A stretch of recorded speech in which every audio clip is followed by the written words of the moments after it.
Olá, eu sou o Thiago Lino e seja bem-vindo a mais uma leitura por audiobook. Antes de iniciarmos, não se esqueça de deixar o seu like e se inscrever no canal. Isso nos ajuda a entregar esse vídeo para mais pessoas. Agora sim, vamos começar a leitura. Anna Karenina, de Lev Tolstói, Parte 2, Capítulo 21. A cavalariça provisória era um barracão de tábuas construído ao lado do hipódromo e deviam ter levado sua égua para lá no dia anterior. Ele ainda não a vira. Nos últimos dias, em vez de sair ele mesmo a passear com ela, incumbiu o treinador de fazê-lo e agora não sabia com segurança que condição havia alcançado sua montaria e como ele estava.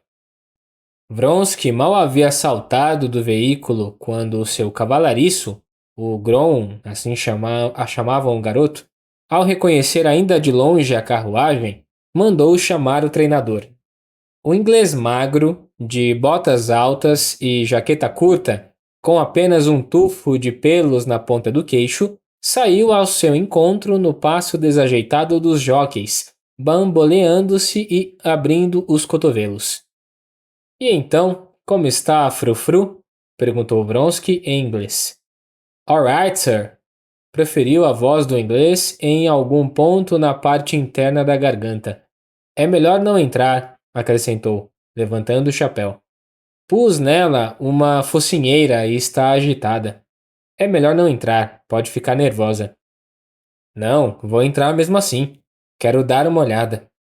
Vamos, disse o inglês, de senho franzido, sem sequer abrir a boca e, meneando os cotovelos, caminhou à frente com o seu passo desengonçado. Entraram no pequeno pátio diante do barracão.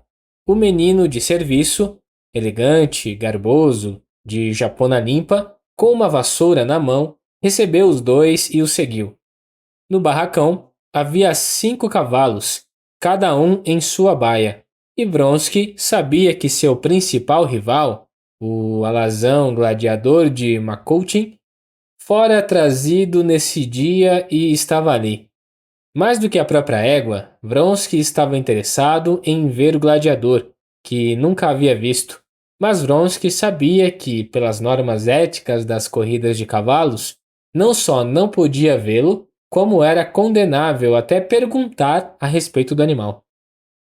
Na hora em que caminhava pelo corredor, o menino abriu a porta da segunda baía e, à esquerda, Vronsky entreviu um possante cavalo, ruivo e com as pernas brancas. Logo entendeu que se tratava do gladiador, mas, com um sentimento de homem que abriu uma carta endereçada a outra pessoa, virou-se e seguiu para a baía de Frufru. Está aqui o cavalo de Não consigo pronunciar esse nome, disse o inglês por cima do ombro, apontando com uma unha grande e suja de lama para o grande gladiador. Makotin? Sim, é o meu mais sério rival, disse Vronsky. Se o senhor o montasse, comentou o inglês, apostaria no senhor. Frufru é mais nervosa, já ele é mais forte, respondeu Vronsky, sorrindo ante o elogio à sua habilidade de cavaleiro. Numa corrida de obstáculos, tudo depende da habilidade do cavaleiro e do pluck, afirmou o inglês. Pluck significava energia e audácia, e Vronsky não apenas sentia em si uma abundância dessa qualidade, como também, o que era muitíssimo mais importante, tinha a firme convicção de que não havia no mundo ninguém com mais pluck do que ele. O senhor tem certeza de que não seria preciso mais exercícios? Não é preciso, respondeu o inglês. Por favor, não fale alto. Perturba o animal, acrescentou, meneando a cabeça na direção da baía fechada, diante da qual estavam parados e onde se ouvia o movimento das patas que mudavam de posição sobre a palha. Ele abriu a porta e Vronsky entrou na baia escassamente iluminada por uma janelinha. Na baia, movendo as patas sobre a palha fresca, estava uma égua castanho escura de focinheira. Depois de acostumar os olhos à penumbra da baia, Vronsky, mais uma vez e de forma involuntária, avaliou numa visão geral o porte da sua adorada égua. Frufru era de altura mediana e, no todo, não isenta de defeitos. Tinha as costas muito estreitas, embora o externo se projetasse com força para frente, o peito era estreito. A garupa era um pouco rebaixada e as patas dianteiras e, sobretudo, as traseiras eram nitidamente cambaias. Os músculos das pernas traseiras e dianteiras não eram especialmente robustos. Em compensação, o dorso era extraordinariamente largo, o que chamava a atenção especialmente agora, quando tinha a barriga mais magra em razão dos exercícios. Os ossos das pernas abaixo do joelho pareciam não ter sequer a espessura de um dedo. Olhando de frente, em compensação, eram excepcionalmente largos olhando de lado. Toda ela, com exceção das costelas, parecia como que estrangulada pelos flancos e esticada pelas pontas. Mas sua principal qualidade era o sangue, aquele sangue que se faz sentir, segundo a expressão inglesa. Os músculos, que sobressaíam abruptos sob a rede de veias que se alastrava na pelagem fina, movediça e lisa como cetim, pareciam sólidos como osso. A cabeça magra, com os olhos proeminentes, cintilantes e vivazes, se alargava no focinho e nas narinas dilatadas, com a mucosa sumarenta de sangue. Toda a sua figura e, em especial, a sua cabeça tinha uma expressão de vigor e, ao mesmo tempo, de ternura. Eram desses animais que pareciam não falar só porque a constituição mecânica da boca não permitia. Pelo menos, Vronsky tinha a impressão de que a égua compreendia tudo o que ele sentia, agora ao vê-la. Assim que Vronsky se aproximou, ela respirou fundo e, revirando seu olho proeminente de modo que a parte branca se injetou de sangue, olhou para os homens pelo lado oposto, sacudindo a focinheira enquanto, com movimentos flexíveis, mudava o peso do corpo de uma perna para outra. Ora, aí está! Veja o senhor mesmo como está agitada, disse o inglês. Oh, minha querida, oh, disse Vronsky, aproximando-se do animal e tranquilizando-o. Mas, quanto mais perto chegava, mais ela se agitava. Apenas quando se aproximou da cabeça, a égua de repente se acalmou e seus músculos puseram-se a tremer sobre o pelo fino e macio. Vronsky acariciou o pescoço vigoroso, ajeitou sobre a cernelha pronunciada uma mecha da crina que tombara para o outro lado e aproximou o rosto das narinas dilatadas, finas como asas de morcego. Ela resfolegou ruidosamente e soltou o ar através das narinas tensas. Depois de um tremor, contraiu a orelha pontuda e distendeu o beiço negro e vigoroso na direção de Vronsky, como se quisesse puxá-lo pela manga. Porém, lembrando-se da focinheira, ela a sacudiu e, de novo, pôs-se a mover as perninhas afiladas, uma de cada vez. Calma, minha querida, calma, disse ele, ainda acariciando a garupa com a mão e, satisfeito por constatar que a égua estava em sua melhor forma, saiu da baia. A agitação do animal também contagiou Vronsky. Ele sentia que o sangue afluía ao seu coração e que, a exemplo da égua, lhe vinha uma gana de movimentar-se, de morder, era ao mesmo tempo assustador e prazeroso. Pois bem, então conto com o senhor, disse para o inglês. Às 6:30, na pista. Em ponto, senhor, respondeu o inglês. E o senhor, aonde vai, milord? Perguntou, empregando de forma inesperada o tratamento my lord, que quase nunca usava. Vronsky levantou a cabeça com surpresa e olhou, como sabia olhar, não para os olhos, mas para a testa do inglês, admirando-se com a audácia da pergunta. Porém, entendendo que o inglês, ao fazer a pergunta, o encarava não como um patrão, mas como um jockey, respondeu: Tenho de ir à casa de Briansky. Em 1 hora estarei de volta.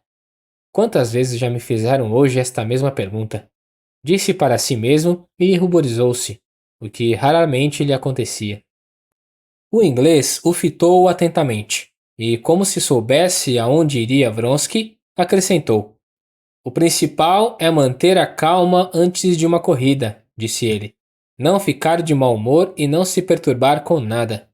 "All right", respondeu Vronsky, sorrindo e, após embarcar de um salto na carruagem, mandou seguir para Peterhof. Mal havia percorrido alguns passos, baixaram as nuvens que desde a manhã ameaçavam chuva e desabou um aguaceiro.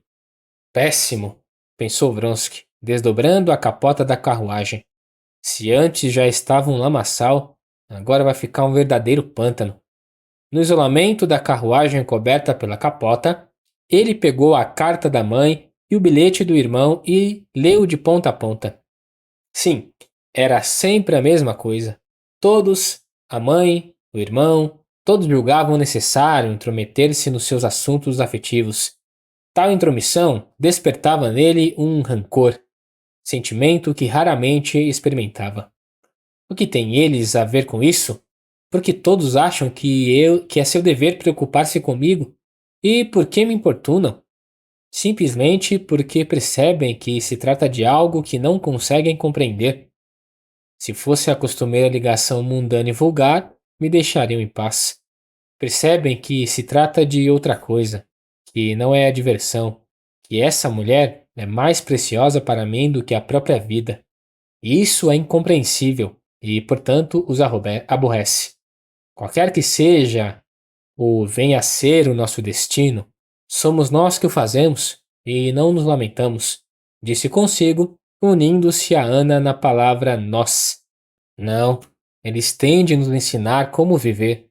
Não fazem a menor ideia do que é a felicidade, ignoram que sem esse amor não existe para nós nem felicidade nem infelicidade. Não existe vida, pensou. Irritava-se contra todos por sua intromissão exatamente porque sentia, no fundo, que eles, todas aquelas pessoas, tinham razão. Sentia que o amor que o ligava a Ana não era um entusiasmo momentâneo que passaria, como passam as relações mundanas, sem deixar outros vestígios na vida de um e de outro, senão lembranças agradáveis ou desagradáveis. Sentia todo o tormento da situação, dele e de Ana, tão expostos aos olhos de toda a sociedade. Sentia toda a dificuldade que havia para eles de esconder o seu amor, de mentir e de enganar, e mentir, enganar, usar de astúcia e pensar constantemente nos outros, quando a paixão que os unia era tão forte que ambos esqueciam tudo, exceto o seu amor. Vronsky lembrou-se com nitidez de todas aquelas repetidas e frequentes circunstâncias em que se faziam indispensáveis a mentira e o logro, tão contrários à sua natureza. Lembrou-se, com especial nitidez, do sentimento de vergonha que percebeu em Ana, mais de uma vez por causa dessa necessidade de enganar e de mentir. E Vronsky experimentou o estranho sentimento que às vezes se manifestava nele, desde o começo de sua ligação com Ana. Tratava-se de um sentimento de repugnância. Não sabia a que. Talvez a Alexei Alexandrovitch, ou a si mesmo, quem sabe a todo mundo. Ele não sabia ao certo. Mas sempre rechaçava esse sentimento estranho. E agora, após desvencilhar-se dele, continuou a seguir o fio dos seus pensamentos. Sim, antes ela era infeliz, mas orgulhosa e serena. Agora, não pode ser serena e honrada, embora não o demonstre. Sim, isto tem de acabar, resolveu consigo mesmo. E pela primeira vez lhe veio à mente uma ideia clara de que era preciso pôr fim a essa mentira, e quanto antes, melhor. Abandonarmos tudo, ela e eu, e nos escondermos em algum lugar, sozinhos, com o nosso amor, disse para si. Capítulo 22. O aguaceiro durou pouco e, quando Vronsky se aproximava, com o cavalo do meio da troika impelindo a pleno galope, os dois outros cavalos que se desabalavam a rédea solta sobre a lama, o sol emergiu de novo e os telhados das dátias, bem como as velhas tilhas dos jardins de ambos os lados da via principal, reluziram com um brilho molhado, os ramos gotejavam alegremente e dos telhados escorria a água. Ele já não pensava em como esse aguaceiro prejudicaria a pista de corrida e agora, em vez disso, se alegrava porque, graças à chuva, certamente ela estaria em casa e sozinha, pois Vronsky sabia que Alexei Alexandrovich, que voltou pouco antes de uma estação de águas no exterior, ainda não partiu de Petersburgo. Contando encontrá-la sozinha, Vronsky, como sempre fazia a fim de chamar o mínimo de atenção, saltou da troika antes de cruzar a pontezinha e seguiu a pé. Não entrou pela varanda, na frente da casa, mas pelo pátio dos fundos. O patrão chegou? Perguntou ao jardineiro. Ainda não. A patroa está em casa, mas o senhor, por gentileza, entre pela frente. Tem gente lá. Vão abrir para o senhor, respondeu o jardineiro. Não, vou entrar pelo jardim. E, seguro de que Ana estava sozinha e querendo surpreendê-la, pois não prometeu vir nesse dia e ela, sem dúvida, não pensava que ele viria antes da corrida, Vronsky avançou, segurando o sabre para não tilintar e pisando com cuidado sobre a areia da vereda, margeada de flores, rumo à varanda que dava para o jardim. Agora, Vronsky esqueceu tudo o que havia pensado no caminho sobre o fardo e as dificuldades da situação deles. Só pensava que logo veria Ana, não apenas na imaginação, mas viva, completa, como era na realidade. Ele já entrava, pisando com a planta do pé inteira para não provocar rangidos, nos degraus inclinados na escadinha da varanda, quando de repente se lembrou daquilo que sempre esquecia e que constituía o aspecto mais doloroso de sua relação com Ana. O filho dela, com seu olhar questionador e hostil, ou pelo menos assim lhe parecia. Com mais constância do que qualquer outra pessoa, o menino era um obstáculo para suas relações. Quando estava ali, tanto Vronsky quanto Ana não se permitiam falar algo que não pudessem repetir diante de todos e nem sequer falar por meio de alusões que o menino não conseguiria entender. Nada haviam combinado, mas estabeleceu-se entre eles que seria assim. Considerariam ofensivo a si mesmos enganar aquela criança. Diante do menino, conversavam como dois conhecidos. Porém, apesar dessa cautela, Vronsky não raro notava o olhar atento e perplexo do garoto, concentrado sobre ele em um estranho acanhamento, uma hesitação, ora uma ternura, ora uma frieza e uma timidez, na atitude do menino com relação a ele. Como se a criança sentisse que, entre aquele homem e a sua mãe, existia uma relação importante, cujo significado ele não conseguia compreender. De fato, o menino sentia que não conseguia compreender essa relação. Esforçava-se e não conseguia atinar que sentimento devia ter a respeito desse homem. Com a sensibilidade de uma criança para toda manifestação de sentimentos, via claramente que o pai, a governanta, a babá, todos não só não gostavam de Vronsky, como olhavam para ele com repugnância e temor, embora nada dissessem a seu respeito, ao passo que a mãe olhava como o melhor amigo. O que isso quer dizer?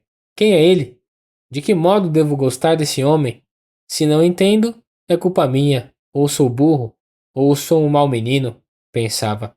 E daí lhe vinha a expressão perscrutadora e inquisitiva, em parte hostil, e também a timidez, a hesitação, que tanto constrangiam Vronsky. A presença do menino sempre e invariavelmente provocava em Vronsky aquele sentimento estranho de uma repulsa sem motivo, que ultimamente experimentava. A presença do menino provocava em Vronsky e em Ana um sentimento semelhante ao de um navegador que verifica na bússola a direção em que se desloca rapidamente e vê que se desvia para muito longe do rumo certo, mas não tem meio de deter o movimento que, a cada minuto, o afasta mais e mais da direção devida, e admitir para si mesmo o desvio é o mesmo que admitir sua perdição. O menino, com seu olhar ingênuo para a vida, era a bússola que lhes mostrava o grau do seu desvio daquilo que eles sabiam, mas não queriam saber. Mas, dessa vez, Serioja não estava em casa. Ana estava completamente só, sentada na varanda, à espera do regresso do filho, que saíra para passear e foi surpreendido pela chuva. Ana mandou um homem e uma moça procurá-lo e aguardava sentada. Num vestido branco, de largos bordados, estava sentada no canto da varanda, por trás das flores, e não percebeu a chegada de Vronsky. Com a cabeça inclinada, de cabelos pretos e cacheados, Ana premia a testa contra um regador frio que estava sobre a balaustra e, nas duas lindas mãos, com os anéis que Vronsky tão bem conhecia, segurava o regador. A beleza de toda a sua figura, da cabeça, do pescoço, dos braços, sempre impressionava Vronsky como uma surpresa. Deteve-se, olhando para ela, admirado.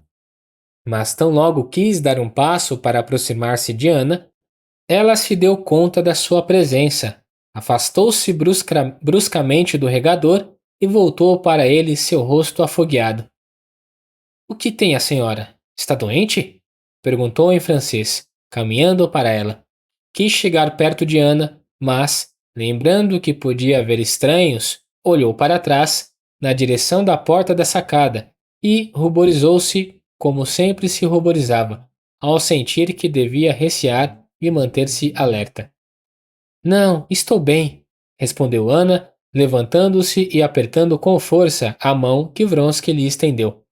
Não esperava você. Meu Deus, que mãos frias, disse ele. Você me assustou, respondeu.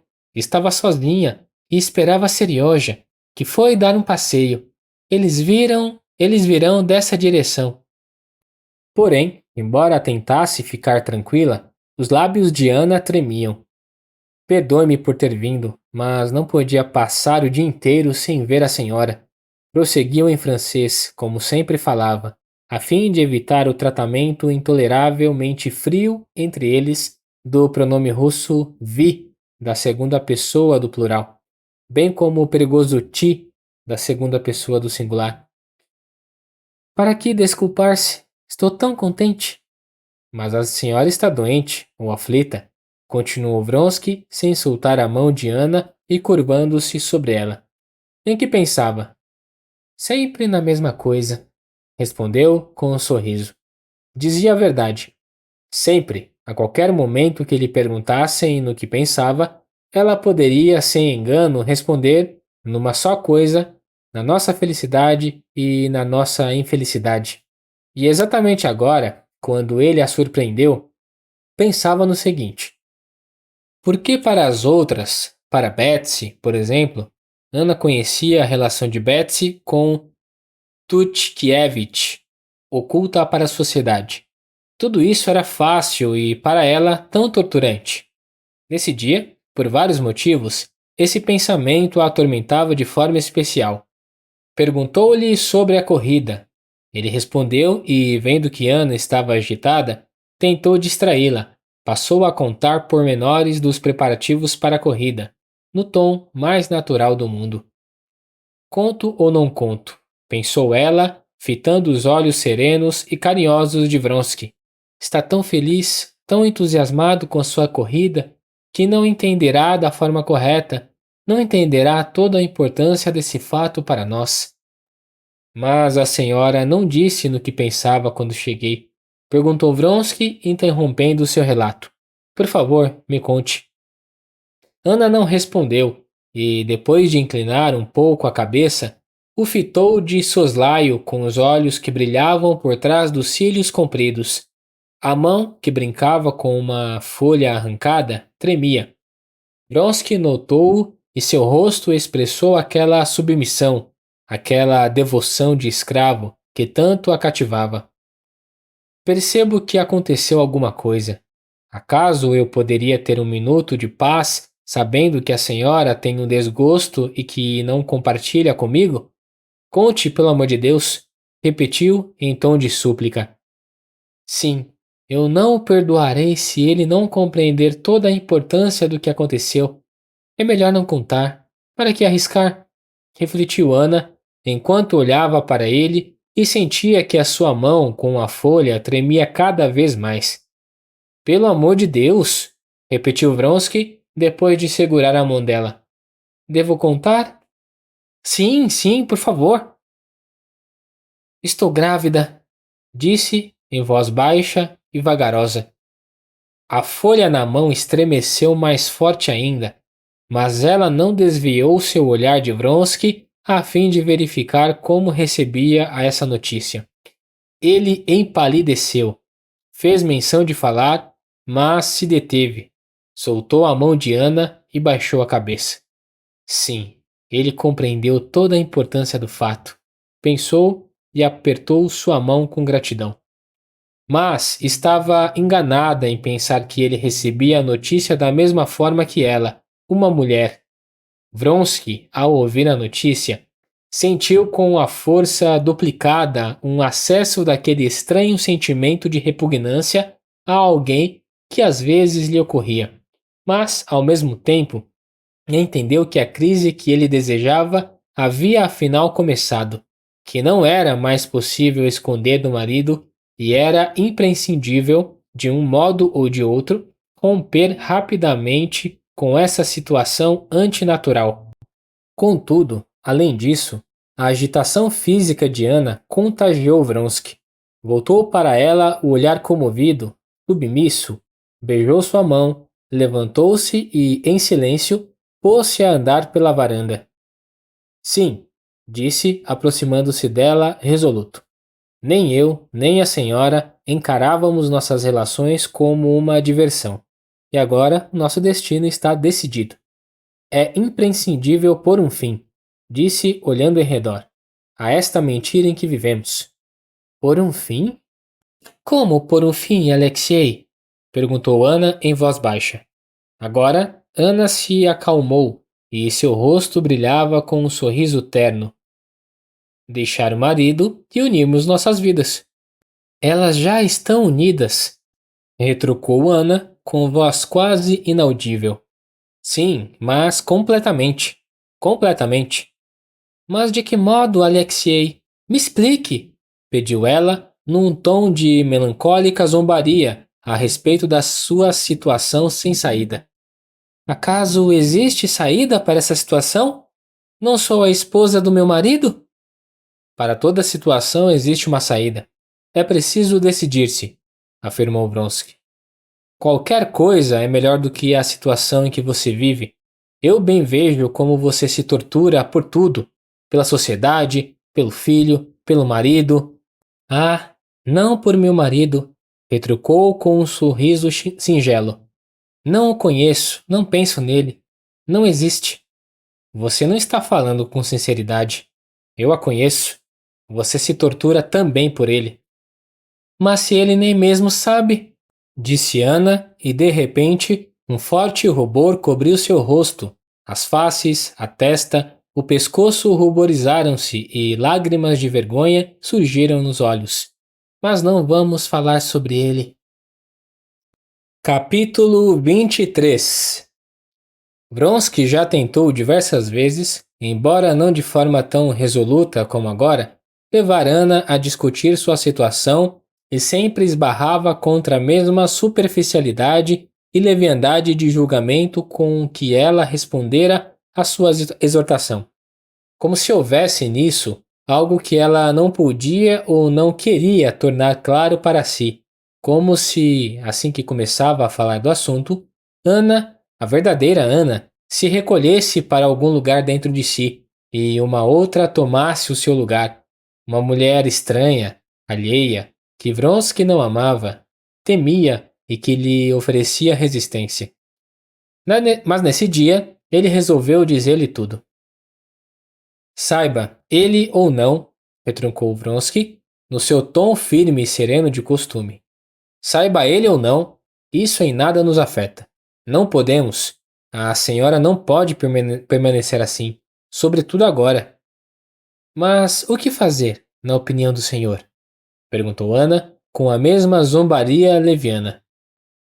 Ela, que tanto temia que Vronsky não recebesse com seriedade a notícia da sua gravidez, agora se desgostava por ele daí concluir a necessidade de tomar uma providência séria.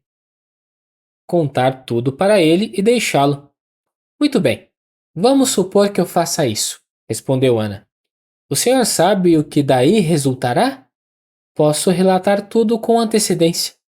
E uma luz cruel reluziu em seus olhos, tão meigos um minuto antes. Ah, a senhora ama um outro e estabeleceu com ele uma relação criminosa? Fazendo-se passar pelo marido, fez o mesmo que Alexei Alexandrovitch, pôs ênfase na palavra criminosa. Eu preveni a senhora quanto às consequências nos aspectos religiosos, civis e familiar. A senhora não me deu ouvidos. Agora não posso entregar o meu nome à desonra, nem entregar o meu filho. Quis dizer Ana, mas com o filho ela não conseguia fazer ironias.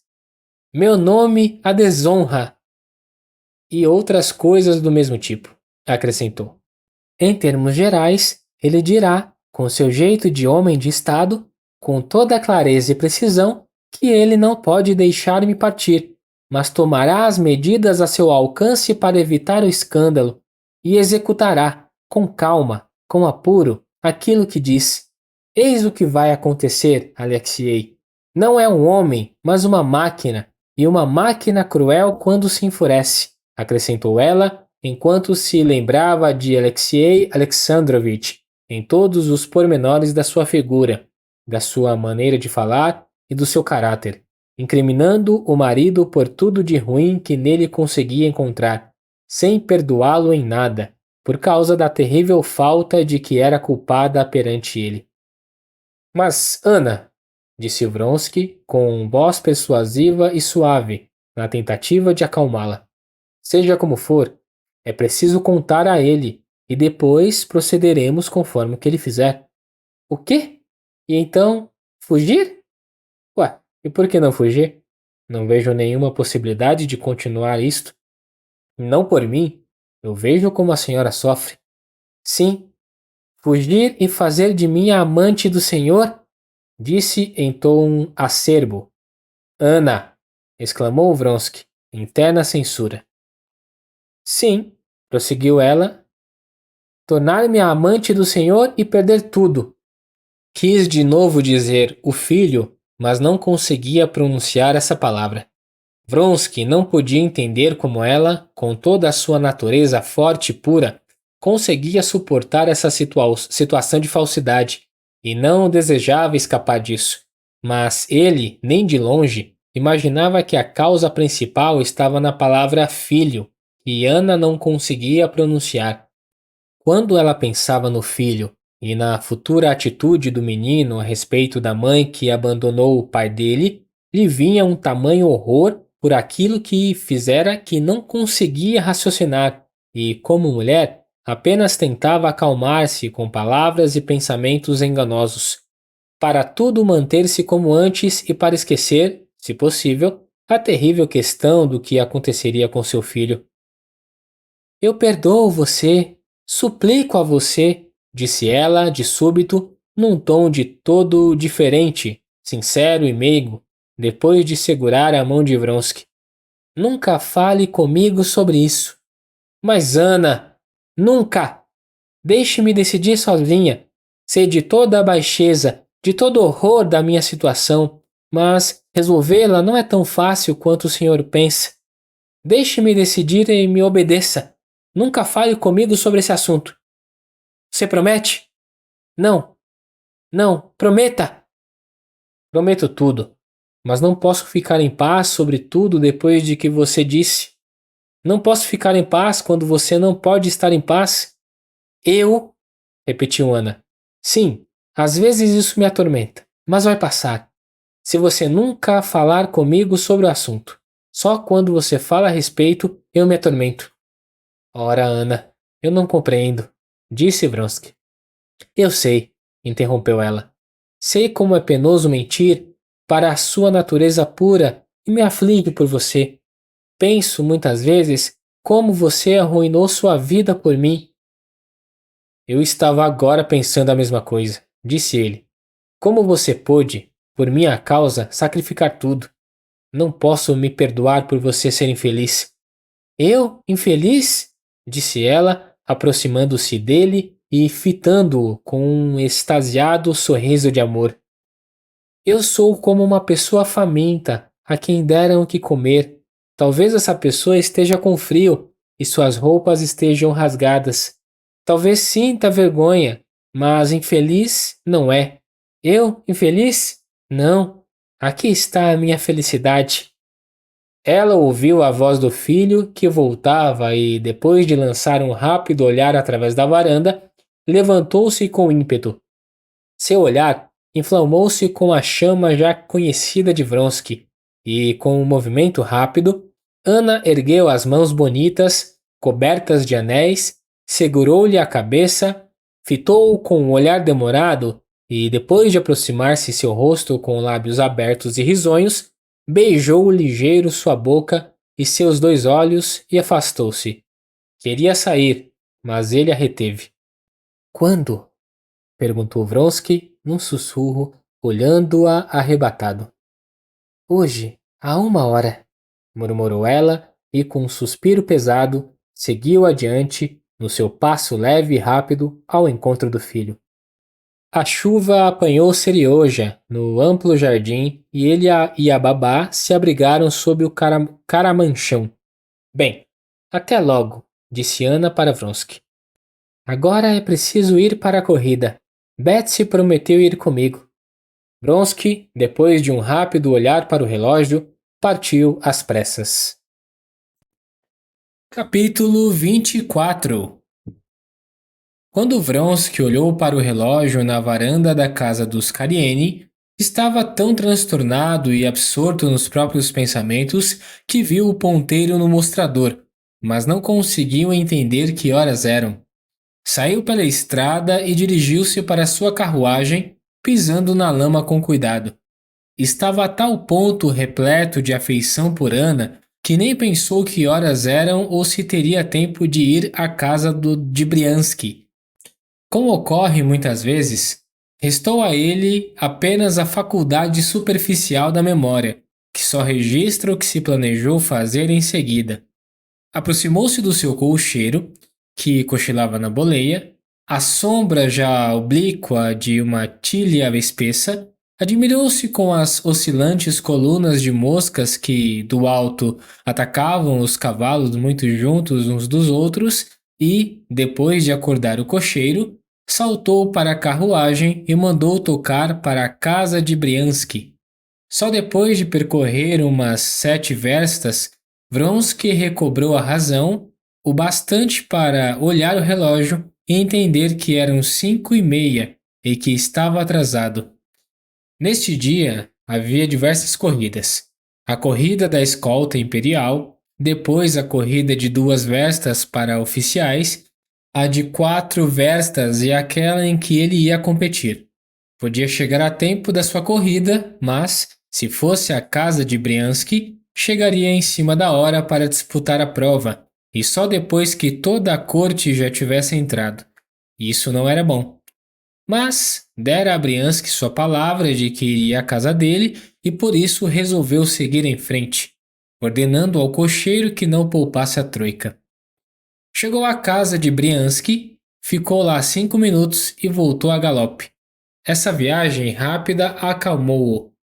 Tudo o que havia de penoso em suas relações com Ana, toda a incerteza que permaneceu após a conversa entre ambos, tudo se apagou do seu pensamento. Com prazer e ansiedade, pensava agora na corrida. Pensava que, apesar de tudo, ainda chegaria a tempo e, de quando em quando, a expectativa da felicidade do encontro dessa noite inflamava uma chama radiosa na sua imaginação. A sensação da corrida iminente o dominava cada vez mais à medida que avançava e penetrava mais e mais na atmosfera das corridas, ultrapassando carruagens que vinham das dachas e de Petersburgo rumo ao hipódromo. Em seu alojamento já não havia ninguém. Todos estavam nas corridas e seu criado o aguardava no portão. Enquanto se vestia, o criado lhe comunicou que já havia começado a segunda corrida, que muitos senhores tinham vindo perguntar por ele e que um garoto da cavalariça viera 2 vezes. Depois de trocar de roupa, sem nenhuma pressa, ele jamais se apressava nem perdia o autocontrole, Vronsky mandou que o levassem até o acampamento. Das barracas já se podia avistar um mar de carruagens, de pedestres e de soldados em torno do hipódromo, e as tribunas que fervilhavam de gente. A segunda prova, na certa, estava em curso, pois, quando ele entrou no acampamento, ouviu a campainha. Ao aproximar-se da cavalariça, cruzou com o gladiador de Makotin e o alazão de pernas brancas, coberto por um chairéu laranja com debruns azuis semelhantes a enormes orelhas, que estava sendo levado para o hipódromo. "Onde está o corde?" perguntou ao cavalariço.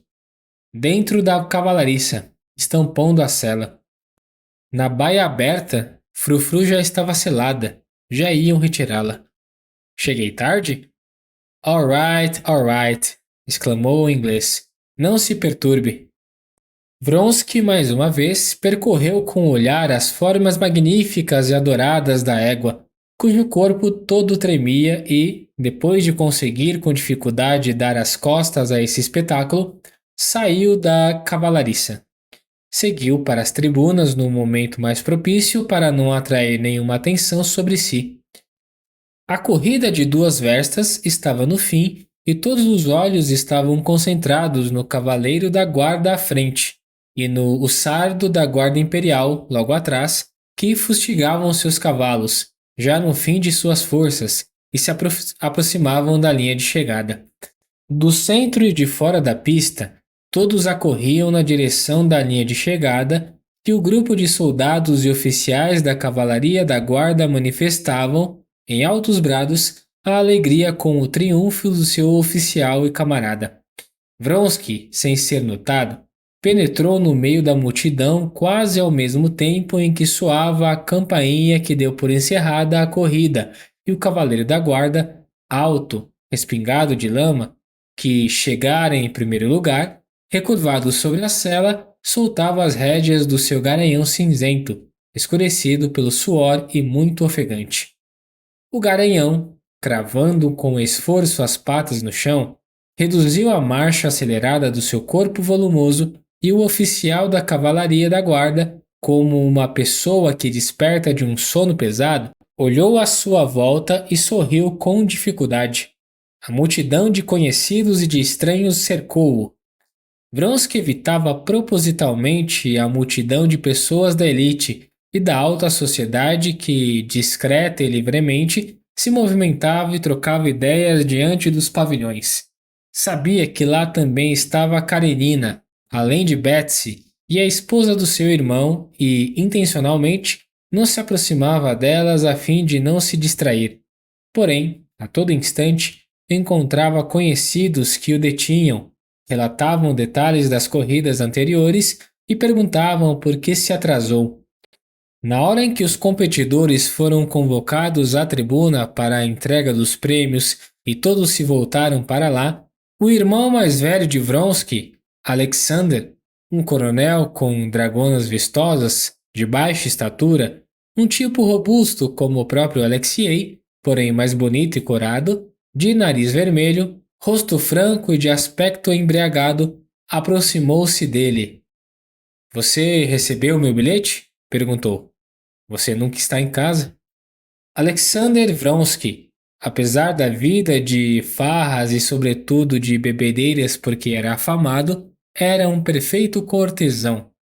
Agora, ao falar com o irmão sobre assuntos extremamente desagradáveis, ciente de que os olhos de muitos podiam estar voltados na sua direção, assumiu um aspecto risonho, como se gracejasse com o irmão sobre coisas sem importância. "Recebi, e francamente, não entendo por que você se preocupa."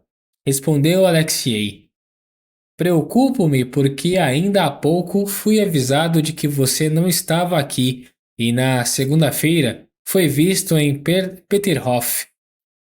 Há assuntos que só dizem respeito às pessoas diretamente interessadas, e este assunto que preocupa você é um deles. Sim, mas então não fique mais no exército. Não. Peço que não se intrometa. E já chega. O rosto franzido de Alexei Vronsky tornou-se pálido e seu pronunciado maxilar inferior tremeu, o que raramente acontecia. Como homem de muito bom coração que era, raramente se irritava, mas, quando isso acontecia e quando seu queixo tremia, como bem sabia o irmão mais velho, ele se tornava perigoso. Alexander Vronsky sorriu jovial. Eu só queria entregar a carta da nossa mãezinha. Responda a ela e trate de não se perturbar antes da corrida. Boa sorte, acrescentou, sorrindo e afastou-se. Mas logo depois, uma saudação amistosa deteve Vronsky. Não reconhece mais os amigos? Bom dia, meu amigo! Exclamou Stepan Arkadyevitch, que ali, em meio ao esplendor da sociedade de São Petersburgo, também brilhava, e não menos radiante do que em Moscou, com seu rosto corado e suas suíças lustrosas e penteadas. Cheguei ontem e estou muito contente de poder assistir à sua vitória. Quando nos veremos? Venha amanhã ao refeitório dos oficiais, disse Vronsky, e depois de lhe apertar o braço por cima da manga do paletó, num gesto de desculpa, afastou-se rumo ao centro do hipódromo, para onde já levavam os cavalos que participariam da grande corrida de obstáculos. Suados e exaustos, os cavalos que haviam corrido eram trazidos de volta pelos cavalariços e, um atrás do outro, surgiam os novos cavalos para a corrida seguinte, descansados, ingleses na maioria, com vendas nos olhos e os ventres encilhados. Pareciam pássaros grandes e estranhos. Da direita, trouxeram a esguia beldade Frufru, que, como que sobre molas, se movia sobre suas quartelas elásticas e bastante alongadas. Não distante dali, retiravam o chairel que cobria Gladiador, de orelhas pontudas. As formas vigorosas, fascinantes, perfeitamente proporcionais do garanhão, como a maravilhosa garupa e as quartelas extraordinariamente curtas, quase unidas aos cascos, atraíram de forma irresistível a atenção de Vronsky. Ele queria aproximar-se da sua égua, mas, de novo, um conhecido o deteve. Ah, lá está Karenin, disse o conhecido com quem conversava. Está à procura da esposa, mas ela está no meio da tribuna. O senhor não a viu? Não, não a vi, respondeu Vronsky e, sem sequer olhar para a tribuna onde lhe apontavam a presença de Karenina, tomou a direção da sua égua. Mal teve tempo de examinar a cela, a qual era preciso fazer ajustes, e já convocavam os competidores para as tribunas a fim de sortearem os números e darem a largada. Com rostos sérios, severos, pálidos muitos deles, 17 oficiais reuniram-se junto às tribunas e tiraram os números. Coube a Vronsky o número 7. Ouviu-se montar. Sentindo que ele, junto com os outros corredores, estava no centro para o qual convergiam todos os olhares, Vronsky, num estado de tensão que em geral o tornava tranquilo e vagaroso em seus movimentos, acercou-se da sua égua. Cord, para a solenidade da corrida, vestiu seu traje de gala, sobrecasaca preta abotoada, colarinho engomado e alto, que escorava suas bochechas, chapéu preto de copa redonda e botas de montaria. Como sempre, estava calmo, imponente e de pé, ao lado da égua. Segurava-a pelas duas rédeas. Frufru continuava a tremer, como que febril. Seu olho cheio de fogo mirava de esguelha para Vronsky, que se aproximava. Ele correu o dedo por baixo da barrigueira. A égua fitou-o de esguelha com mais força ainda, arreganhou os dentes e contraiu a orelha. O inglês franziu os lábios, num sorriso que expressava sua surpresa por alguém duvidar da sua capacidade de selar um cavalo. Monte, vai sentir-se menos agitado. Vronsky olhou uma última vez para os seus concorrentes. Sabia que, durante a prova, não os veria mais. Dois já tinham seguido na frente rumo à linha de largada.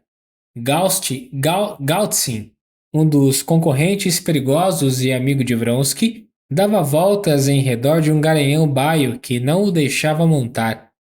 Pequeno uçado da guarda imperial, com calças de montaria apertadas, seguia a galope, arqueado sobre a garupa como um gato, no desejo de imitar os ingleses. O príncipe Kuzovlev, de rosto pálido, montava sua égua puro sangue, dos harás de Grabowski, e o inglês a conduzia pelo cabresto. Vronsky e todos os seus camaradas conheciam Kuzovlev e sua peculiaridade, os nervos fracos e uma vaidade terrível. Sabiam que ele temia tudo, temia montar um cavalo impetuoso, porém, agora, exatamente por ser assustador, por poderem os cavaleiros quebrar o pescoço e junto a cada obstáculo haver um médico, uma ambulância como uma cruz costurada e uma irmã de caridade, ele resolveu competir. Seus olhares se cruzaram e Vronsky piscou o olho para ele com simpatia e aprovação. Só não viu seu principal concorrente, Makotin, no gladiador. Não se afobe, disse Cord para Vronsky. E entenda uma coisa, não freie diante de um obstáculo e não a dirija. Deixe que ela mesma decida o que vai fazer. Está bem, respondeu Vronsky, tomando as rédeas. Se possível, vá na frente da corrida, mas não se desespere até o último minuto, se o senhor estiver atrás. A égua nem teve tempo de se mexer, enquanto Vronsky, com um movimento flexível e enérgico, apoiou o pé no estribo de aço decorado e, de modo leve e firme, alçou o corpo robusto sobre a sela de couro, que rangeu. Depois de enfiar o pé direito no estribo, ajeitou as rédeas duplas entre os dedos, com um gesto habitual, e Cord soltou as mãos. Como se não soubesse com que pata dar o primeiro passo, Frufru, esticando as rédeas com o pescoço comprido, como que sobre molas, balançou o cavaleiro nas suas costas flexíveis. Cord, acelerando o passo, seguiu-o. A égua, nervosa, tentando enganar seu cavaleiro, puxava as rédeas ora para um lado, ora para o outro, e Vronsky tentava em vão tranquilizá-la com a voz e com a mão. Já se aproximavam do riacho represado, a caminho da linha de largada. Muitos competidores estavam à frente, muitos outros atrás, quando Vronsky de repente ouviu às suas costas, sobre a pista de lama, o som do galope de um cavalo, e Makotin ultrapassou-o com seu gladiador de pernas brancas e orelhas pontudas. Makotin sorriu, pondo à mostra seus dentes compridos, mas Vronsky lançou-lhe um olhar irritado. Não gostava de Makotin em absoluto. Agora o considerava seu rival mais perigoso e se aborreceu por ele passar a galope ao seu lado e agitar sua égua. Frufru levantou a pata esquerda para sair a galope. Deu 2 pulos e, irritando-se com as rédeas retesadas, passou para um trote saltitado, que impelia o cavaleiro para o alto. Cord também fechou a cara e quase corria atrás de Vronsky. Capítulo 25. Os 17 cavaleiros eram todos oficiais. A corrida devia ser disputada na grande pista de 4 verstas, em forma elíptica, à frente das tribunas. Na pista foram construídos 9 obstáculos, um riacho, uma grande barreira maciça de 2 arshini, bem em frente às tribunas, um fosso seco, um fosso com água, um declive acentuado, uma banqueta irlandesa, um dos obstáculos mais difíceis, que consistia em um aclive coberto de ramagens secas, atrás do qual, invisível para os cavalos, havia um outro fosso, de modo que o animal devia saltar ambos os obstáculos de uma só vez, ou então morrer. Depois ainda havia mais 2 fossos com água e um seco. E o fim da corrida era em frente às tribunas.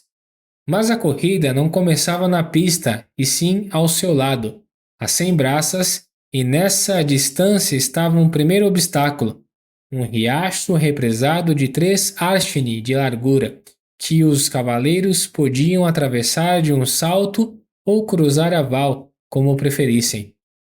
Por 3 vezes os cavaleiros se alinharam para a largada, mas sempre um dos cavalos se adiantava e era preciso voltarem à posição original.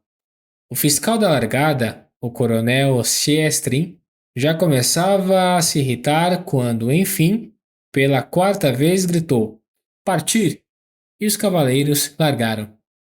Todos os olhos, todos os binóculos estavam voltados para o aglomerado multicolorido dos cavaleiros no momento em que se aliavam.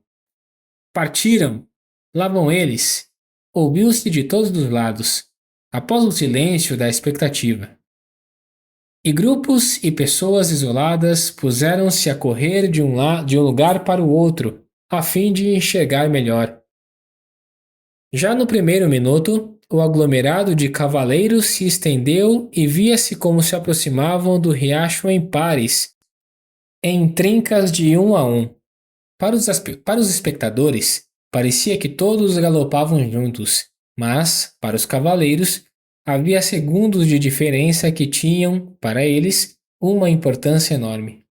Frufru, agitada e muito nervosa, desperdiçou os primeiros momentos e alguns cavalos tomaram lugar à frente dela, mas, ainda antes de alcançar o riacho, Vronsky, contendo com todas as forças a égua que puxava as rédeas, ultrapassou facilmente 3 adversários e à sua frente restou apenas o alazão gladiador de Makotin, que meneava a garupa em movimentos ligeiros e regulares.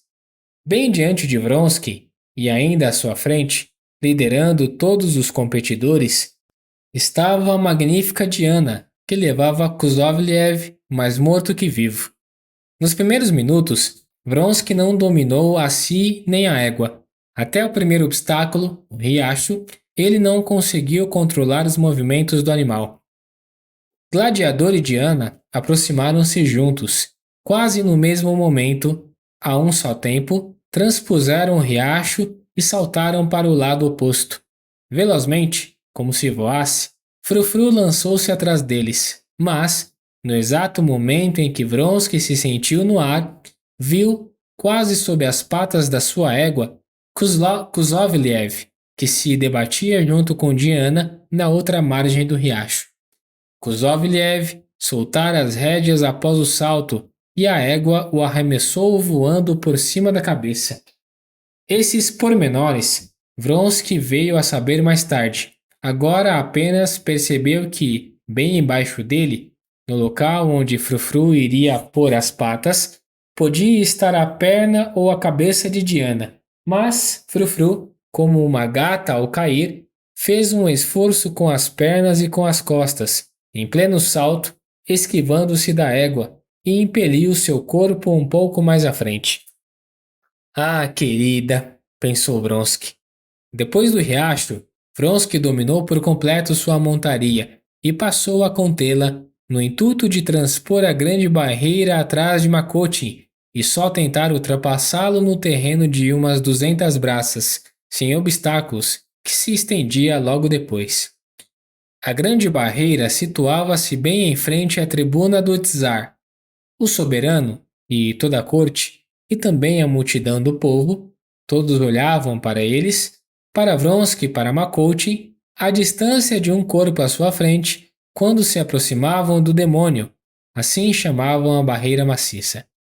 Vronsky sentiu os olhos voltados para ele, de todos os lados, mas nada via senão as orelhas e o pescoço da sua égua, a terra que corria ao seu encontro, a garupa e as pernas brancas do gladiador, que meneavam numa cadência acelerada à sua frente e se mantinham sempre e exatamente à mesma distância. O gladiador se alçou no ar, sem haver tocado em nada, abanou a cauda curta e desapareceu do campo de visão de Vronsky. Bravo! Exclamou uma voz. No mesmo instante, diante dos olhos de Vronsky, bem à sua frente, ergueram-se as tábuas da barreira. Sem a menor alteração em seus movimentos, a égua alçou-se ao ar embaixo de Vronsky. As tábuas se ocultaram e apenas algo bateu, atrás. Inflamada por gladiador que corria à sua frente, a égua lançou-se ao ar cedo demais ante a barreira e esbarrou com a pata traseira.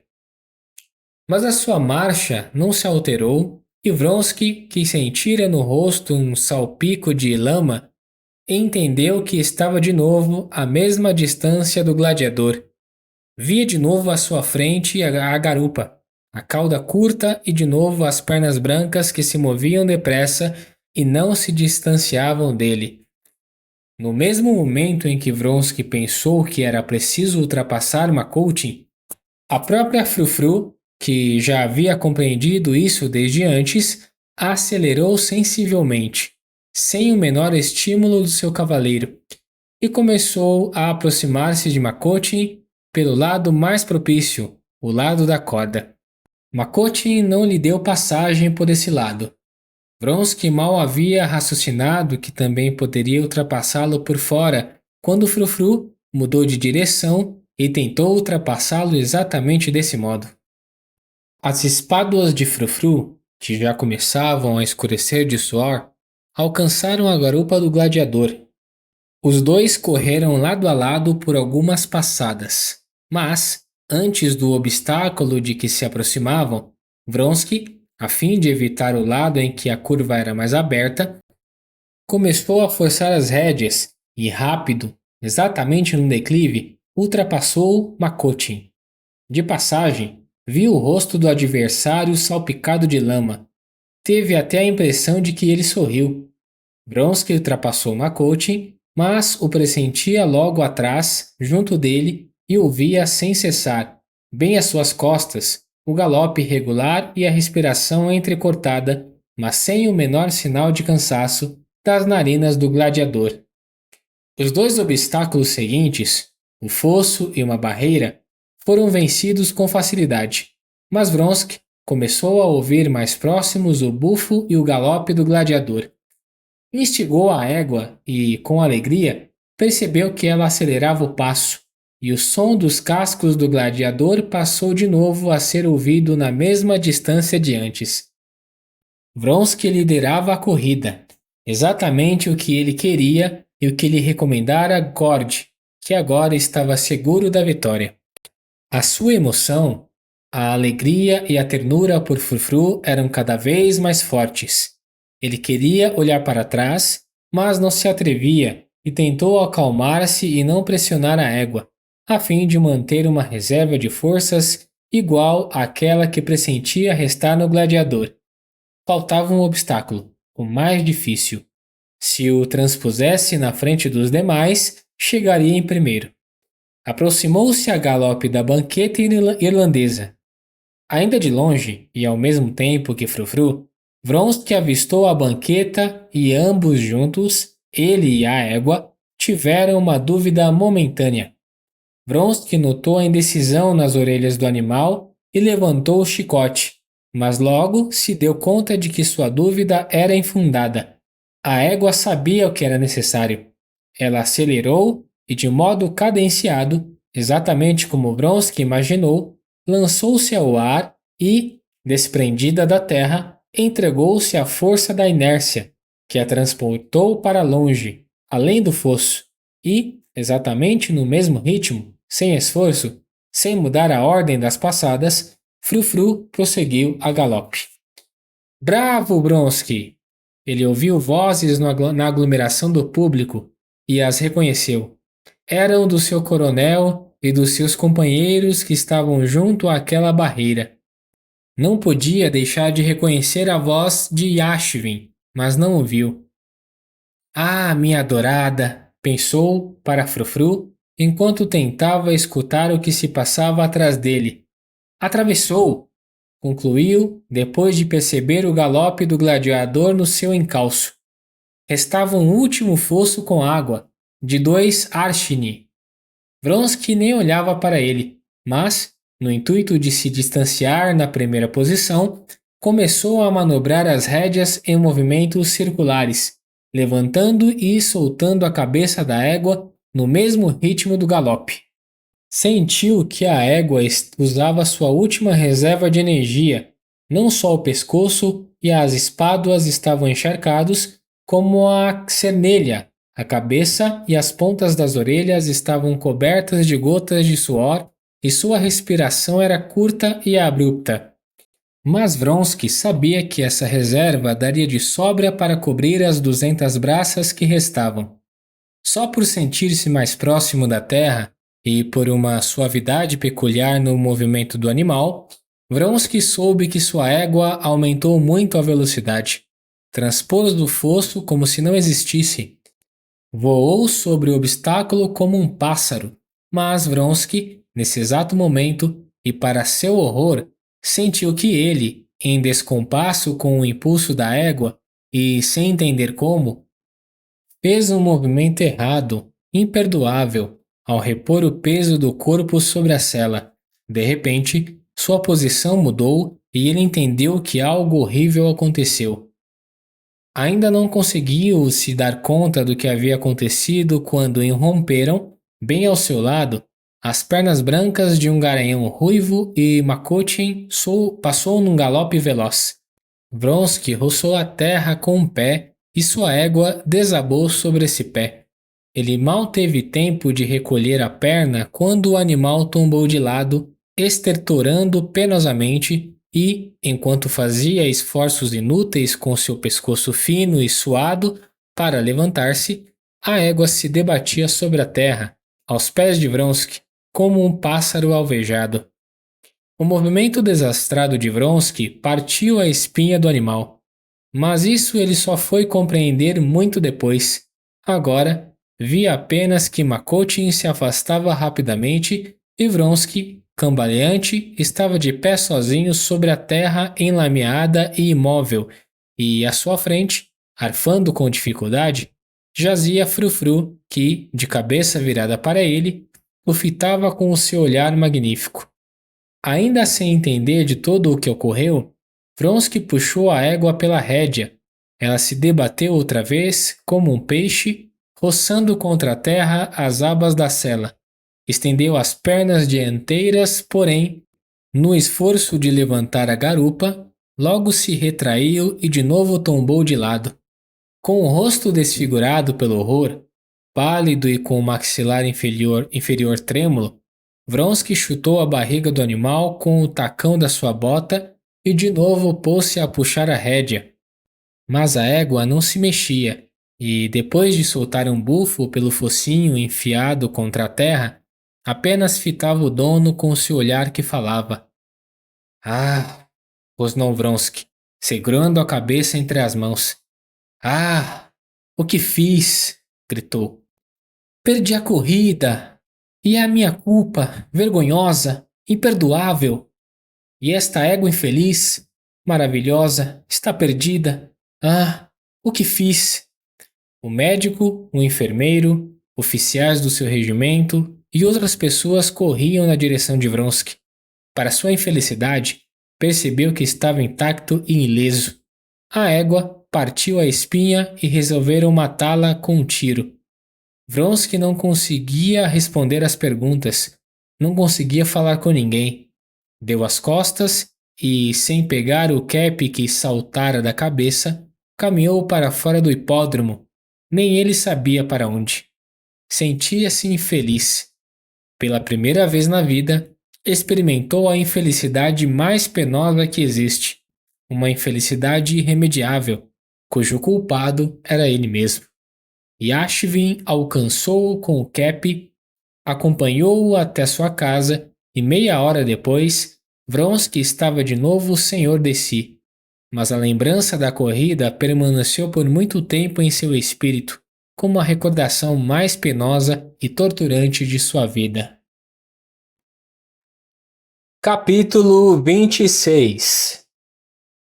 Exteriormente, as relações entre Alexei Alexandrovich e a sua esposa estavam iguais a antes. A única diferença era que ele vivia ainda mais atarefado do que antes. No início da primavera, como nos anos anteriores, ele viajou para uma estação de águas no exterior a fim de tratar de sua saúde, abalada em virtude do trabalho do inverno que a cada ano redobrava e, como de costume, regressou em julho e imediatamente, com energia renovada, atirou-se ao seu trabalho habitual. Como também de costume, sua esposa viajou para Dacha enquanto ele permanecia em Petersburgo. Desde a conversa que tiveram após a noite na casa da princesa Tchervskaya, ele não voltou a falar com Anna acerca de suas suspeitas e de seus ciúmes, e aquele seu tom habitual em que se fazia passar por outra pessoa era o mais cômodo que podia haver para suas atuais relações com a esposa. Mostrava-se um pouco mais frio com Anna. Parecia que apenas teve um pequeno desgosto com ela por causa daquela primeira conversa noturna da qual Anna se esquivou. Em suas relações com a esposa havia um matiz de enfado, mas nada além disso. Você não quis esclarecer a situação comigo? Parecia dizer à esposa em pensamento. Pior para você. Agora, mesmo que me peça, não lhe darei explicações.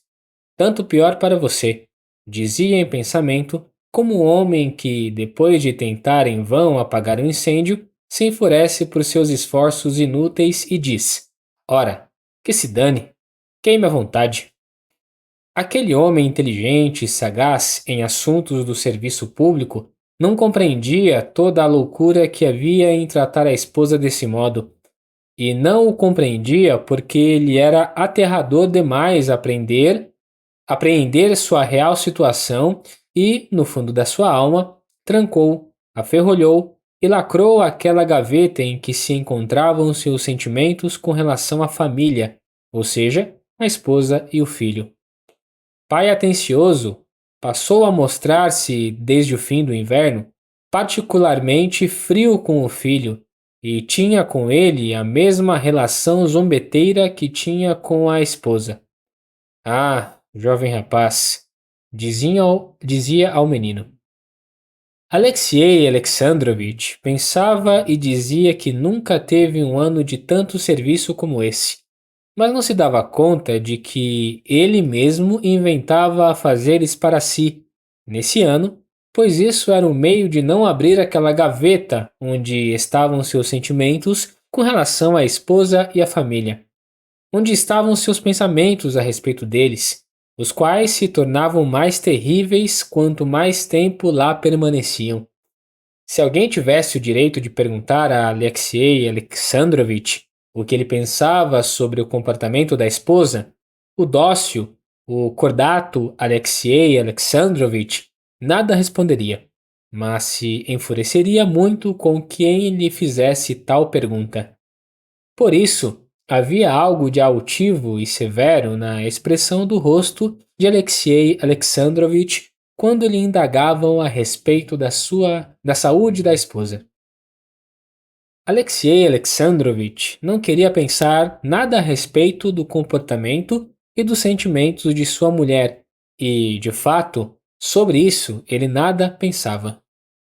A dacha permanente de Alexei Alexandrovich ficava em Peterhof e, em geral, a condessa Lídia Ivanovna passava o verão lá, bem próximo de Anna, a quem via constantemente. Nesse ano, a condessa Lídia Ivanovna não quis ir a Peterhof, nem uma vez visitou Anna Arkadievna e, em conversa com Alexei Alexandrovich, aludiu à inconveniência da proximidade entre Anna, Betsy e Vronsky. Alexei Alexandrovich interrompeu-a com severidade, depois de expressar o pensamento de que a esposa estava acima de qualquer suspeita e, a partir de então, passou a evitar a condessa Lídia Ivanovna. Ele não queria ver e não via que, na sociedade, muitos já olhavam para sua esposa de um modo dúbio. Não queria entender e não entendia porque sua esposa insistia especialmente em viajar para Tsarskoye, onde estava Betsy, não distante de onde ficava o acampamento do regimento de Vronsky. Ele não se permitia pensar sobre isso, e não pensava, por outro lado, no fundo de sua alma, sem jamais o admitir para si e sem ter não só nenhuma prova, como tampouco qualquer suspeita, sabia com toda certeza que era um marido enganado e por isso sentia-se profundamente infeliz. Naqueles 8 anos de vida feliz com a esposa, quantas vezes, ao olhar para esposas infiéis e maridos enganados, Alexei Alexandrovitch disse para si: como tolerar tal coisa? Como não pôr um fim a essa situação repugnante? Mas agora, quando a desgraça caíra sobre a sua cabeça, ele não só não pensava no meio de pôr um fim àquela situação, como não queria nem saber do assunto. E não queria exatamente porque era terrível demais, antinatural demais. Desde seu regresso do exterior, Alexei Alexandrovitch esteve 2 vezes na Dátia. Numa vez, almoçou, na outra, passou o fim da tarde em companhia de visitas. Porém, ao contrário do que era seu costume nos anos anteriores, não dormiu lá nenhuma vez. O dia das corridas foi muito atarefado para Alexei Alexandrovitch, mas, depois de traçar de manhã cedo uma programação completa para o seu dia, resolveu que logo depois do jantar iria à Dátia encontrar a esposa e, de lá, seguiria para as corridas, onde estaria toda a corte e onde também ele deveria estar presente. Iria ao encontro da esposa porque resolveu estar com ela uma vez por semana a fim de manter as aparências. Além do mais, tinha de dar a Ana o dinheiro da quinzena para as despesas da casa. Com o seu habitual domínio sobre os próprios pensamentos, após refletir tudo isso sobre a esposa, ele não permitiu ao seu pensamento estender-se além do que dizia a respeito dela. Essa manhã foi muito atarefada para Alexei Alexandrovitch. Na véspera, a condessa Lídia Ivanovna lhe enviou um folheto de um famoso viajante que esteve na China e que se encontrava em São Petersburgo, com uma carta pedindo que recebesse o próprio viajante, homem extremamente interessante e útil por várias razões. À noite, Alexei Alexandrovitch não teve tempo de ler o folheto até o fim e terminou a leitura pela manhã. Depois vieram os peticionários. Começaram os relatórios, os despachos, as nomeações, as exonerações, a distribuição de gratificações, de pensões, de vencimentos e a correspondência. O trabalho cotidiano, como chamava Alexei Alexandrovitch, o qual lhe tomava todo o tempo. Em seguida, vieram-se os afazeres pessoais, as visitas do médico e do administrador de seus negócios. O administrador não tomou muito tempo. Apenas entregou a Alexei Alexandrovitch o dinheiro necessário e deu respostas lacônicas sobre a situação dos negócios, que não andavam muito bem, pois nesse ano, em razão das viagens frequentes que fizera, gastou-se mais e havia um déficit. Mas o médico, um famoso médico de São Petersburgo, que mantinha relações de amizade com Alexei Alexandrovitch, tomou muito tempo. Alexei Alexandrovitch não o esperava nesse dia. Ficou surpreso com sua visita e ainda mais porque o médico o interrogou de um modo muito meticuloso acerca do seu estado de saúde, auscultou o seu peito, percutiu e apalpou seu fígado. Alexei Alexandrovitch ignorava que sua amiga Lídia Ivanovna, notando que a saúde de Alexei Alexandrovitch não andava bem nesse ano, pediu ao médico que fosse examinar o doente. Faça isso por mim, disse a condessa Lídia Ivanovna. Farei isso pela Rússia, condessa, respondeu o médico. Um homem inestimável, disse a condessa Lídia Ivanovna. O médico mostrou-se muito insatisfeito com Alexei Alexandrovich. Achou o fígado sensivelmente aumentado, a capacidade digestiva reduzida e não viu nenhum resultado benéfico da temporada na estação de águas. Prescreveu o máximo possível de exercícios físicos, o mínimo possível de esforço mental e, o principal, nenhum aborrecimento, o que para Alexei Alexandrovich era tão impossível como não respirar. E se foi, deixando em Alexei Alexandrovich a consciência incômoda de que algo nele não estava bem e de que a cura era impossível. Na saída, o médico esbarrou com um conhecido seu, na varanda, chamado Sliudin, o secretário de Alexei Alexandrovich. Tinham sido colegas na universidade e, embora raramente se vissem, respeitavam-se mutuamente. Eram bons amigos e por isso o médico não revelaria a ninguém, senão a Sliudin, sua opinião sincera sobre o paciente. Ainda bem que o senhor veio examiná-lo, disse Sliudin. Ele não está bem e me parece. O que acha? Já lhe digo, respondeu o médico, acenando na direção do seu cocheiro, por cima da cabeça de Sliudin, para que trouxesse a carruagem para perto. Já lhe digo, repetiu, depois de segurar em suas mãos brancas um dedo da luva de pelica e esticá-lo. Deixe frouxa a corda de um instrumento musical e experimente arrebentá-la. É muito difícil. Mas estique o máximo possível e deposite apenas o peso de um dedo sobre a corda retesada que ela logo arrebentará. Ele, com a sua assiduidade, com o seu rigor no trabalho, está retesado até o último grau, e a pressão externa existe, e é pesada, concluiu o médico, erguendo as sobrancelhas de modo significativo. O senhor irá às corridas? Acrescentou, ao descer a escadinha rumo à carruagem que estacionara. Sim, sim, é claro, vai tomar muito tempo, respondeu o médico a algo que Sliudin dissera, mas que ele não escutou. Após o médico, que tomou tanto tempo, veio o famoso viajante, e Alexei Alexandrovich, valendo-se do folheto que acabou de ler e de seus conhecimentos prévios sobre o assunto, surpreendeu-o com a profundidade do seu conhecimento e a amplitude de suas opiniões esclarecidas. Junto à do viajante, foi anunciada a chegada de um dirigente de província que estava de passagem por Petersburgo e com o qual era preciso tratar de certos assuntos.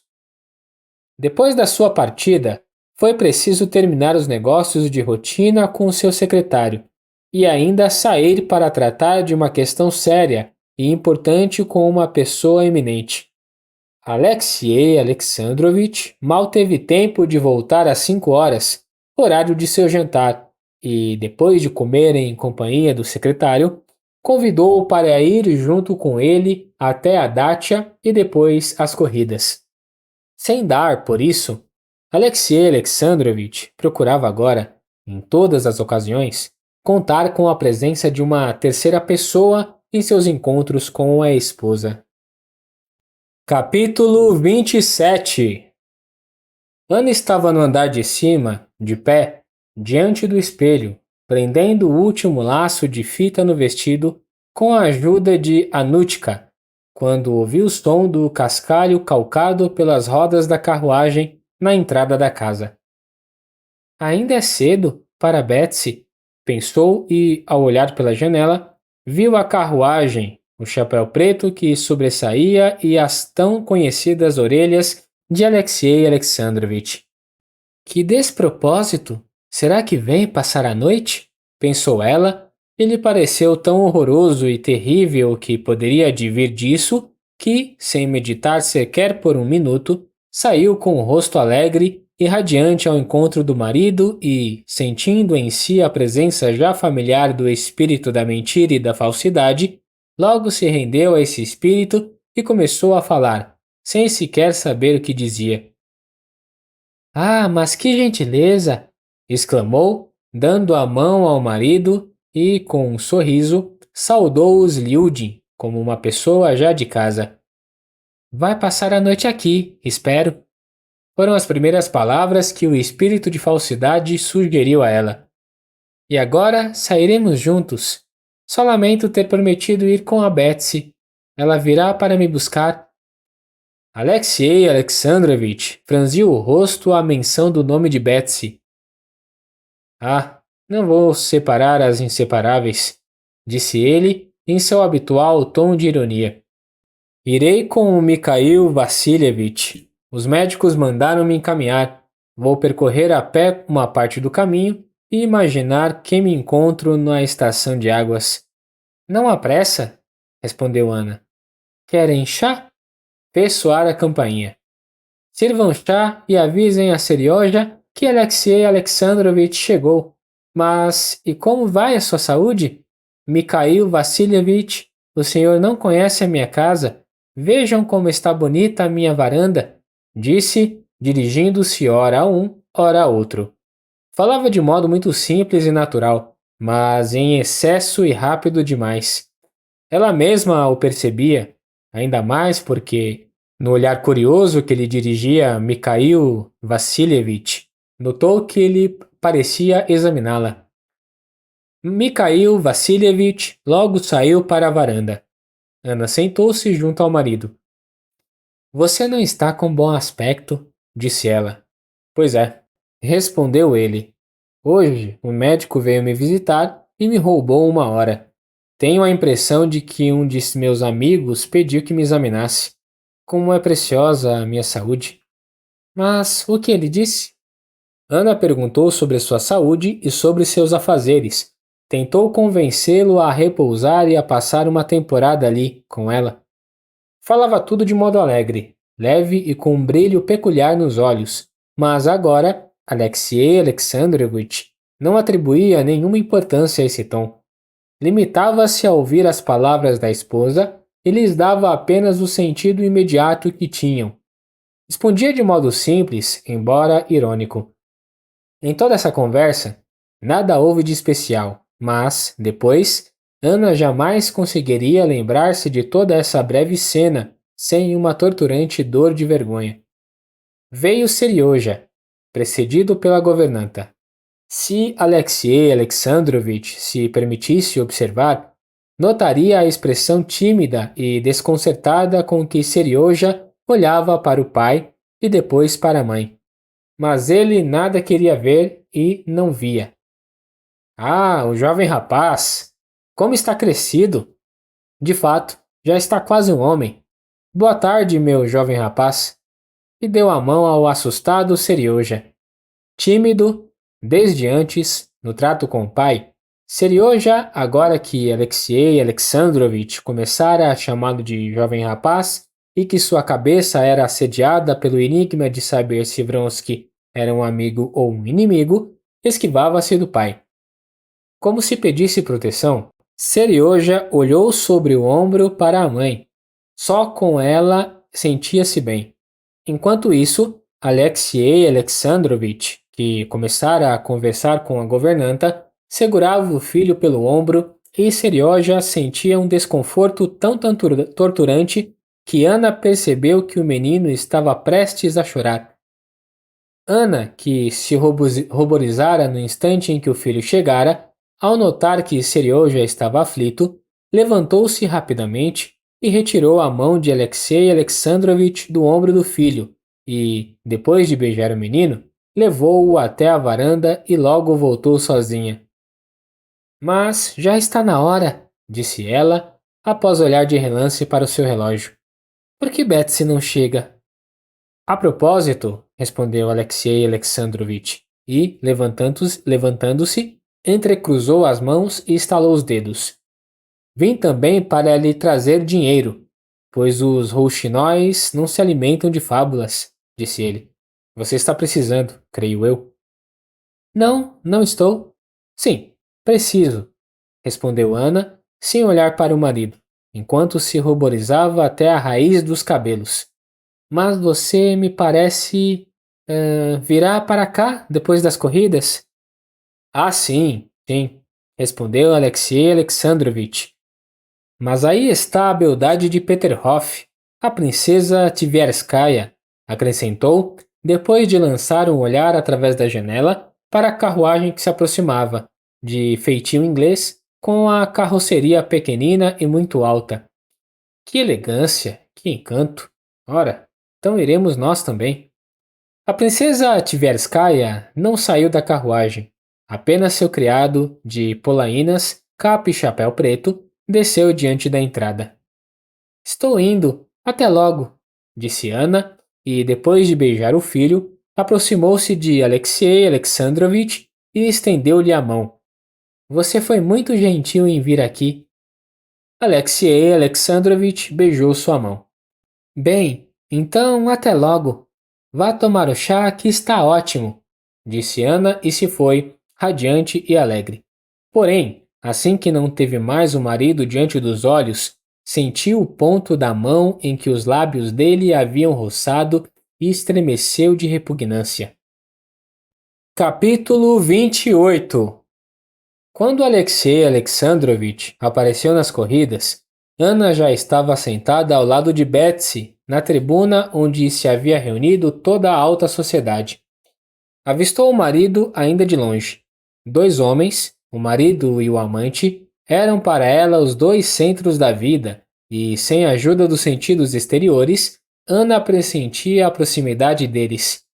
De longe, percebeu a aproximação do marido e, involuntariamente, seguia-o nas ondas da multidão em que ele se deslocava. Via como se aproximava da tribuna, ora respondendo com indulgência a uma reverência bajuladora, ora saudando seus pares de forma amistosa e distraída, ora, também, espreitando sofregamente o olhar dos poderosos e levantando seu chapéu grande e redondo que comprimia as pontinhas de suas orelhas. Ana conhecia todos aqueles expedientes e todos lhe eram abomináveis. Só ambição, só desejo de vencer. Eis tudo o que há em sua alma, pensava. Mas as motivações elevadas, o amor ao conhecimento, a religião, tudo isso são apenas instrumentos para alcançar o êxito. Pelo modo como dirigiu os olhos para a tribuna das senhoras, ele olhou direto para Ana, mas não reconheceu a esposa no mar de musselina, fitas, plumas, sombrinhas e flores. Ela compreendia que a procurava, mas Ana, de propósito, não se fez notar. Alexei Alexandrovich! Gritou a princesa Betsy. O senhor sem dúvida não enxerga sua esposa. Aqui está ela! Ele sorriu com seu sorriso frio. Há tanto brilho aqui que os olhos se ofuscam, disse ele e seguiu na direção da tribuna. Sorriu para Ana, como deve um marido sorrir ao encontrar a esposa a quem viu um pouco antes, e cumprimentou a princesa e outros conhecidos, oferecendo a cada um o que lhe era devido, isto é, gracejos para as senhoras e cumprimentos cordiais para os cavalheiros. Embaixo, ao lado da tribuna, estava um general assistente famoso por sua inteligência e cultura, a quem Alexei Alexandrovich respeitava. Alexei Alexandrovich pôs-se a conversar com ele. Era um intervalo nas corridas, e, por isso, nada impedia a conversa. O general assistente condenava as corridas.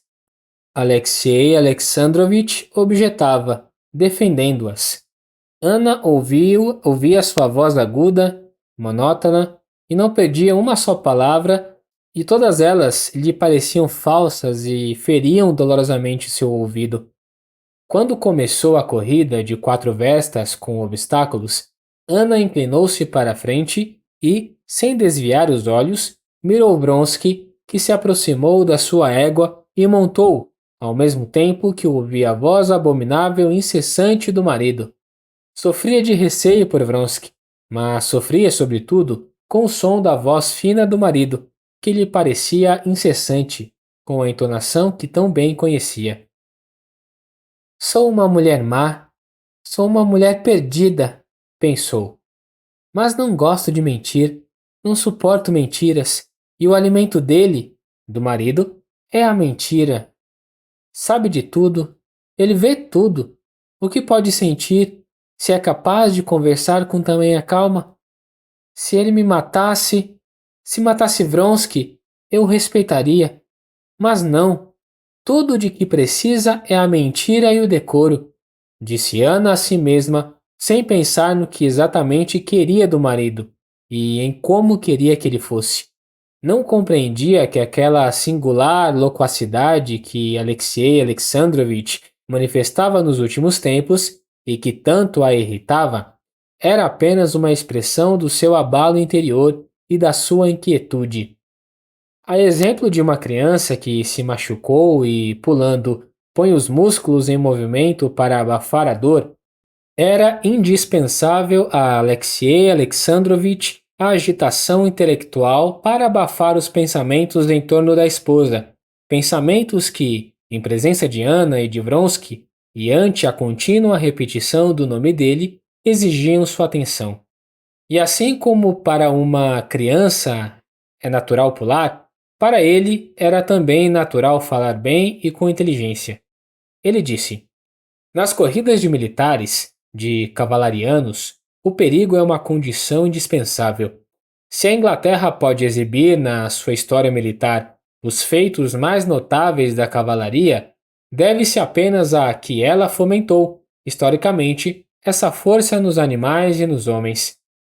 O esporte, ao meu ver, tem uma grande importância e nós, como sempre, vemos apenas o aspecto mais superficial. Não é superficial, disse a princesa Tverskaya. Dizem que um oficial quebrou 2 costelas. Alexei Alexandrovitch sorriu com seu sorriso, que apenas deixava os dentes à mostra, mas não expressava mais nada. Admitamos, princesa, que isso não seja superficial, disse ele, mas interno. Porém, a questão não é essa. E, de novo, voltou-se para o general, com o qual falava a sério.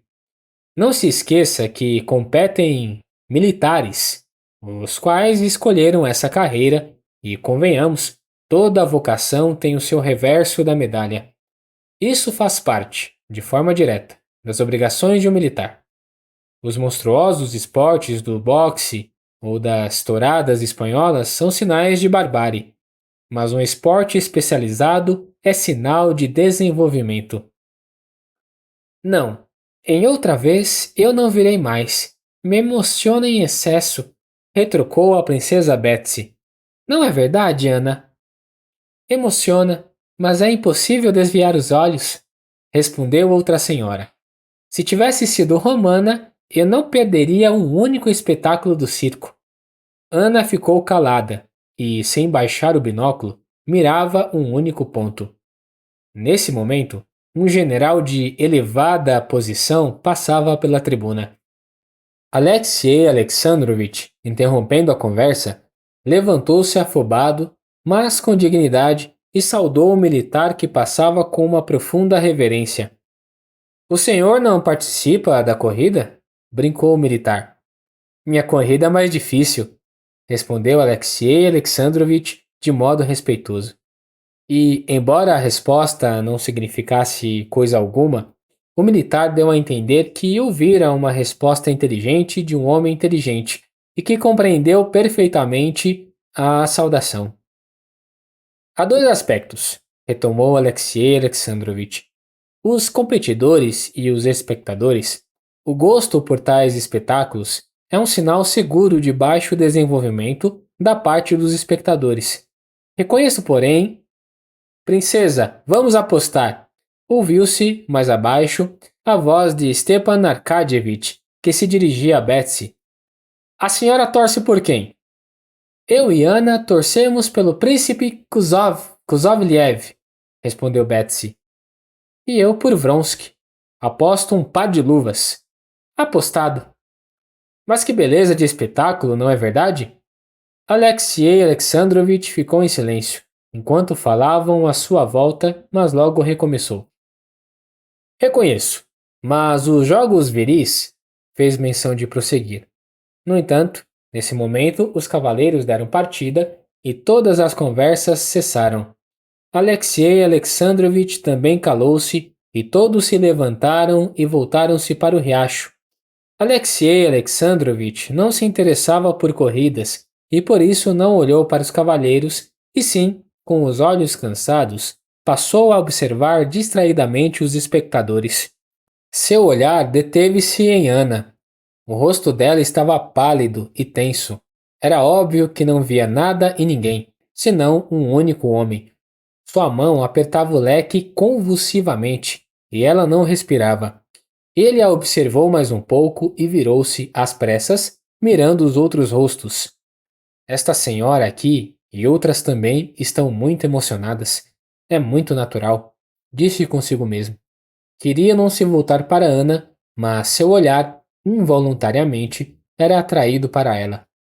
De novo, observou aquele rosto, tentando não ler o que nele estava tão claramente escrito, e, contra a própria vontade, leu nele com horror aquilo que não queria saber. A primeira queda de Kuzovlev no riacho alvoroçou a todos, mas Alexei Alexandrovich viu claramente, no rosto pálido e triunfante de Anna, que o cavaleiro que ela mirava não caíra. Quando, logo depois que Makotin e Vronsky transpuseram a grande barreira, o oficial que o seguia tombou de cabeça e perdeu os sentidos, e um sussurro de horror percorreu toda a plateia. Alexei Alexandrovich viu que Anna nem sequer notou o fato e teve dificuldade em compreender do que falavam à sua volta. Ele, porém, a observava de modo cada vez mais constante e com grande persistência. Mesmo completamente absorvida pelo espetáculo do galope de Vronsky, Anna sentiu, de lado, fixa sobre si, a atenção dos olhos frios do marido. Anna virou-se por um momento, fitou-o de modo interrogativo e, depois de franzir ligeiramente o rosto, desviou-se de novo. Ah, tanto faz, pareceu dizer a ele, e não mais se voltou para o marido nem uma vez. A corrida foi funesta e, de 17 cavaleiros, mais da metade caiu e se machucou. Ao final, todos estavam agitados e o alvoroço foi ainda maior porque o imperador estava descontente. E chegamos ao final do vídeo. Tá gostando do nosso conteúdo? Então não se esqueça de deixar o seu like, se inscrever no canal e coloca aqui nos comentários o que está achando da história. Aproveita para dizer qual outro audiobook você gostaria de encontrar aqui no canal. Muito obrigado por nos ouvir e nos vemos na próxima. Tchau!